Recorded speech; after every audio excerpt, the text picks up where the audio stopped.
BJP നേതാക്കളെ ലക്ഷ്യമിട്ട് സി.പി.എമ്മിന്റെ നീക്കങ്ങൾ സജീവമാകുകയാണ്. അവരെ കേസുകളിൽ കുടുക്കി ജയിലിലാക്കാനുള്ള വലിയ ശ്രമങ്ങൾ നടക്കുന്നു. ഒരു ഭാഗത്ത് നമുക്കറിയാം, കഴിഞ്ഞ തെരഞ്ഞെടുപ്പ് കാലത്ത് തന്നെ സുരേഷ് ഗോപിയുമായി ബന്ധപ്പെട്ട് ഒരു മാധ്യമ പ്രവർത്തക തന്നെ അനാവശ്യമായി പരാതി നൽകുന്നത് കണ്ടു. 2 ദിവസം മുൻപായിരുന്നു രാജീവ് ചന്ദ്രശേഖറുമായി ബന്ധപ്പെട്ട് അദ്ദേഹം വർഷങ്ങൾക്ക് മുൻപ് ഫേസ്ബുക്കിൽ ഒരു സമൂഹ മാധ്യമങ്ങളിൽ ഒരു പോസ്റ്റ് ഇട്ടിരുന്നു. അത് കളമശ്ശേരിയിൽ സ്ഫോടനവുമായി ബന്ധപ്പെട്ടാണ്.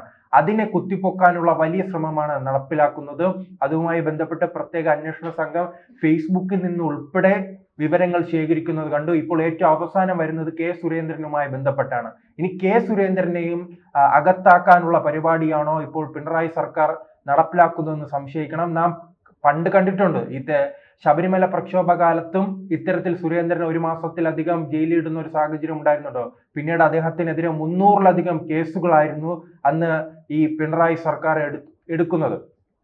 കാരണം അദ്ദേഹം ചെല്ലാത്ത ഇടങ്ങളിൽ, കേരളത്തിലെ എല്ലാ സ്റ്റേഷനിലും അദ്ദേഹത്തിനെതിരെ അന്ന് ശബരിമല പ്രക്ഷോഭവുമായി ബന്ധപ്പെട്ട് കേസുണ്ടായിരുന്നു.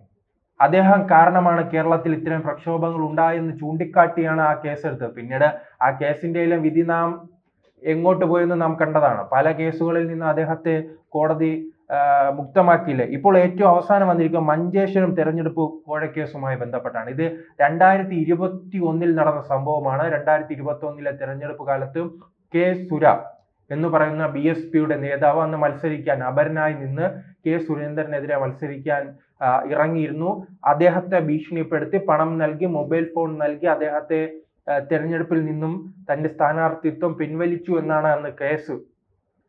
ആ കേസുമായി ബന്ധപ്പെട്ട് അന്ന് എന്തെല്ലാം ആരോപണങ്ങൾ ഉണ്ടായിരുന്നു. പക്ഷെ ആ കേസ് 2021 ആ കേസ് എന്തായാലും 2024 ഒക്ടോബർ 5 ആ കേസിൽ നിന്നും കെ സുരേന്ദ്രനെ മുക്തമാക്കിയിട്ടുണ്ട്. അദ്ദേഹം അതിൽ കുറ്റക്കാരനല്ലെന്ന് കോടതി വിധിച്ചിരുന്നു. ഇപ്പോൾ അതിനെതിരെ അപ്പീൽ നൽകാനാണ് സർക്കാരിന്റെ തീരുമാനം. അപ്പീൽ നൽകുന്നു എന്ന് പറയുന്നതിലൂടെ നാം ഉദ്ദേശിക്കുന്നത് അദ്ദേഹത്തെ വീണ്ടും ആ കേസിൽ കൊടുക്കാനുള്ള ശ്രമം നടത്തുകയാണ്. അങ്ങനെ നടത്തിയെന്ന് പറഞ്ഞ് ഇപ്പോൾ കെ സുരേന്ദ്രൻ ഒന്നും സംഭവിക്കാൻ പോകുന്നില്ല. കാരണം ഓരോ തെരഞ്ഞെടുപ്പിൽ അവിടെ BJPയുടെ വിജയപ്രതീക്ഷ വർദ്ധിക്കുകയാണ് ചെയ്തത്. എന്തുകൊണ്ട് വിജയപ്രതീക്ഷ വർദ്ധിക്കുന്നതല്ല, സ്വാഭാവികമായി അദ്ദേഹമാണ് അന്ന് വിജയിക്കേണ്ടത്. ഇടത് വലത് മുന്നണികൾ, അതോടൊപ്പം തന്നെ SDPI, ഈ 3 പേര് അവിടെ തുറന്നു പറഞ്ഞിട്ടുണ്ട്. SDPI പരസ്യമായി തന്നെ പറഞ്ഞിട്ടുണ്ട്, വെല്ലുവിളിച്ചില്ലേ, ഞങ്ങളുടെ വോട്ട് കൊണ്ടല്ലേ മഞ്ചേശ്വരത്തും കാസർഗോഡും നിങ്ങൾ വിജയിക്കുന്നത്, ഞങ്ങൾ സ്ഥാനാർത്ഥിയെ നിർത്തിയാൽ നിങ്ങൾ അവിടെ തോറ്റു തുന്നമ്പാടും BJP വിജയിക്കുമെന്ന് പറഞ്ഞില്ലേ. അങ്ങനെ ഒരു ധൈര്യം എങ്ങനെ ഉണ്ടായി? അവർ പണിയെടുത്തു. ലീഗിന് വേണ്ടി കൃത്യമായി പണിയെടുത്തത് കൊണ്ടാണ് അവർക്ക് ഇങ്ങനെ വെല്ലുവിളിച്ച് സംസാരിക്കാനുള്ള ശക്തി ഉണ്ടായത്. അതുപോലെ തന്നെ CPMന്റെ വോട്ടുകൾ കൃത്യമായി തന്നെ ലീഗിലേക്ക് പോകുന്ന ഒരു അവസ്ഥ ഉണ്ടായി. അതുകൊണ്ടാണല്ലോ 2016 തെരഞ്ഞെടുപ്പിൽ കെ സുരേന്ദ്രൻ തോറ്റത് വെറും 89 വോട്ടിനായിരുന്നു. അത് 2021 വരുമ്പോൾ 700 വോട്ടിന്.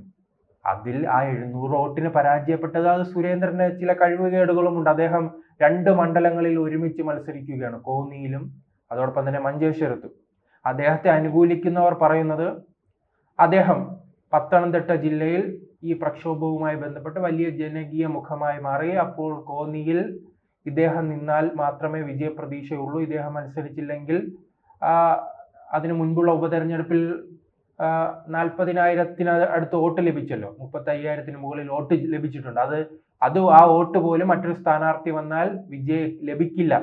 അതോടൊപ്പം തന്നെ ശബരിമല വികാരം ആ സമയത്ത് ആളിക്കത്തണമെങ്കിൽ സുരേന്ദ്രൻ കോന്നിയിൽ മത്സരിക്കണമെന്നും പറഞ്ഞു. അദ്ദേഹത്തിന്റെ താല്പര്യം ഈ മഞ്ചേശ്വരത്ത് മത്സരിക്കാനാണ്. എന്നാലും അദ്ദേഹം 700 വോട്ടിന് തോൽക്കുന്ന സാഹചര്യം ഉണ്ടായിരുന്നു. പിന്നീടാണ് അദ്ദേഹത്തെ ഈ കേസിൽ കൊടുക്കാനുള്ള ശ്രമം നടത്തിയിരിക്കുന്നത്. എന്തായാലും കോടതി കൃത്യമായി തന്നെ അതിൽ വിധി പറഞ്ഞ ഒരു കേസിൽ എന്തിനാണ് ഈ സർക്കാർ പിന്നെയും അതിന് പുറകെ സഞ്ചരിക്കുന്നത്? നിങ്ങൾക്ക് വേറെ പണിയില്ല. ഇപ്പോൾ ഇവർ ലക്ഷ്യമിടുന്നത് ഒരു സുരേഷ് ഗോപിയുടെ പുറകെ. സുരേഷ് ഗോപി കലുങ്ക് സംവാദത്തിൽ ക്യാമറയും തൂക്കി അങ്ങോട്ട് പോവുകയാണ്, മാധ്യമങ്ങളും അതോടൊപ്പം തന്നെ സർക്കാരും. അദ്ദേഹം അവിടെ എന്ത് പറയും? അദ്ദേഹം കലുങ്ക് ചർച്ചയിൽ വൈകുന്നേരം അവിടെ ഇരുന്ന് എന്തെങ്കിലും പറയും. ഇവിടെ പിറ്റേ ദിവസം രാവിലെ അത് ചർച്ചയാണ്. അദ്ദേഹത്തിനെതിരെ വിമർശനം ഉന്നയിക്കുന്നു. ഇത് എന്ന് തുടങ്ങിയതാണ്? പണ്ട് അദ്ദേഹം തൃശ്ശൂർ എടുക്കുമെന്ന് പറഞ്ഞു 5 വർഷം മുൻപ്. അന്നു മുതൽ തുടങ്ങി ഈ പരിപാടി. അദ്ദേഹത്തെ അന്ന് തൃശ്ശൂർ എടുക്കുമെന്ന് പറഞ്ഞപ്പോൾ കളിയാക്കി. ഇപ്പോൾ തൃശ്ശൂർ എടുത്തപ്പോൾ പുതിയ ഗിമ്മിക്കുകളുമായി ഇറങ്ങിയിരിക്കുകയാണ്. അദ്ദേഹം എന്തു ചെയ്തു, അദ്ദേഹത്തെ കാണാനില്ല, എവിടെയാണ്, അദ്ദേഹം തള്ളുകയാണ്, മറിക്കുകയാണ്, അതെല്ലാം അത്തരം അദ്ദേഹത്തെ വേട്ടയാടി എന്ന് പറഞ്ഞാൽ അദ്ദേഹത്തിന് അറിയാം. നിങ്ങൾ സുരേന്ദ്രനെ വേട്ടയാടിയപ്പോൾ പക്ഷെ അദ്ദേഹം MLA ആയി മറുപടി നിങ്ങൾക്ക് തന്നില്ല. ചിലപ്പോൾ ഭാവിയിൽ തരുമായിരിക്കും. പക്ഷെ കൃത്യമായ മറുപടി MP ആയി അദ്ദേഹം നിങ്ങൾക്ക് മറുപടി തന്നില്ലേ? നാം ഇതിലേക്ക് വരികയാണ്. മഞ്ചേശ്വരം തെരഞ്ഞെടുപ്പ് കോഴക്കേസിൽ BJP മുൻ സംസ്ഥാന അധ്യക്ഷൻ K സുരേന്ദ്രനടക്കം വെറുതെ വിട്ട കാസർഗോഡ് സെഷൻസ് കോടതി ഉത്തരവിനെതിരെയാണ് സർക്കാർ ഹൈക്കോടതിയിലാണ് അപ്പീൽ നൽകിയിരിക്കുന്നത്. 2021 നിയമസഭാ തെരഞ്ഞെടുപ്പിൽ മഞ്ചേശ്വരത്ത് K സുരേന്ദ്രന് അപരനായി BSPയിലെ K സുന്ദര പത്രിക നൽകിയിരുന്നു. പത്രിക പിൻവലിക്കാനായി ഭീഷണിപ്പെടുത്തിയെന്നും പിന്നീട് 2.5 ലക്ഷം രൂപയും 8,300 രൂപയുടെ മൊബൈൽ ഫോണും നൽകി അനുനയിപ്പിച്ചു എന്നാണ് ഈ കേസിന്റെ ആധാരം.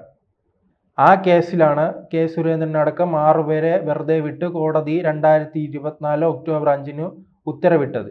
ഈ ഉത്തരവ് റദ്ദാക്കണമെന്ന് ആവശ്യപ്പെട്ടാണ്. റദ്ദാക്കി ഇദ്ദേഹത്തെ വീണ്ടും ഒന്ന് ജയിലിൽ അടയ്ക്കുക. അദ്ദേഹത്തെ ജയിലിൽ അടച്ചെന്ന് പറഞ്ഞ് അദ്ദേഹത്തിന് ജനകീയത കൂടിയിട്ടേ ഉള്ളൂ. അതിനുശേഷം അദ്ദേഹം 5 വർഷം സംസ്ഥാന പ്രസിഡന്റ് ആയിരുന്നപ്പോഴാണ് ചരിത്രത്തിൽ ആദ്യമായി നിങ്ങൾ ഘോരം വെല്ലുവിളിച്ചല്ലോ, ഞങ്ങൾ നിയമത്തെ അക്കൗണ്ട് പൂട്ടിച്ചു. ഒരു ചെറിയൊരു അക്കൗണ്ട് പൂട്ടിച്ചപ്പോൾ BJP തുറന്നത് തൃശ്ശൂരിലെ 7 നിയോജക മണ്ഡലങ്ങൾ അടങ്ങിയ തൃശ്ശൂർ എന്ന ലോക്സഭാ മണ്ഡലം പിടിച്ചെടുത്താണ്. വലിയ ഭൂരിപക്ഷത്തിൽ വിജയിച്ചാണ് അവർ നിങ്ങൾക്ക് മറുപടി നൽകിയത്. ആ മറുപടി നൽകുന്ന സമയം BJPയുടെ സംസ്ഥാന പ്രസിഡന്റായി മാറാൻ K സുരേന്ദ്രന് കഴിഞ്ഞിട്ടുണ്ട്. K സുരേന്ദ്രന്റെ ആ കാലയളവിലാണല്ലോ BJPയുടെ വോട്ട് വലിയ രീതിയിൽ വർദ്ധിപ്പിക്കുകയും അതോടൊപ്പം തന്നെ ഈ സീറ്റ് പിടിച്ചെടുക്കുകയും ചെയ്തത്. ഈ സീറ്റ് പിടിച്ചെടുക്കുക മാത്രമല്ല അദ്ദേഹം ചെയ്തിരിക്കുന്നത്, BJPയുടെ അടിത്തറ വലിയ രീതിയിൽ വർദ്ധിപ്പിക്കാൻ അദ്ദേഹത്തിന് കഴിഞ്ഞിട്ടുണ്ട്. അവരുടെ സംഘടനാ ജില്ല 14 നിന്ന് 30 വർദ്ധിപ്പിക്കാൻ കഴിഞ്ഞിട്ടുണ്ട്. അതൊരു ചെറിയ കാര്യമല്ല. അത് സ്വാഭാവികമായി തന്നെ അതിൻ്റെ ഒരു മാറ്റം വരുന്ന തദ്ദേശ സ്വയംഭരണ തെരഞ്ഞെടുപ്പിൽ അവർക്ക് ഉണ്ടാകും. കാരണം മുൻപ് 14 ജില്ലാ പ്രസിഡന്റുമാരാണെങ്കിൽ ഇന്ന് 30 ജില്ലാ പ്രസിഡന്റുമാരായി മാറിയിട്ടുണ്ട്.